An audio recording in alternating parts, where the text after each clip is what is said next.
আলাইকুম বন্ধুরা, আমার সকাল বিকাল শখের ছাদ বাগানের পক্ষ থেকে আপনাদেরকে শুভেচ্ছা।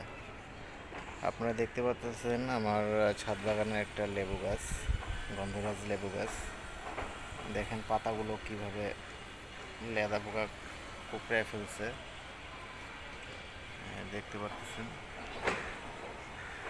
তো এরকম পাতাগুলো আপনারা ফেলে দিবেন, কেটে মাটিতে পুঁতে ফেলবেন।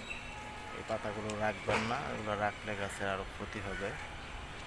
তো এভাবে কেটে ফেলবেন। তো আমি একা একা ভিডিও করছি, তাই ভিডিওটা ভালো নাও হতে পারে। তো আজকে এ পর্যন্ত বন্ধুরা। এই জন্য আপনারা এই পোকাগুলোকে নিয়ন্ত্রণ করার জন্য আপনারা হলুদ গুঁড়ো, সার্ফ এক্সেল এগুলো মিশিয়ে স্প্রে করতে পারেন, তাহলে গাছটা ভালো থাকবে। আসসালামু আলাইকুম। আজকে এ পর্যন্ত বন্ধুরা।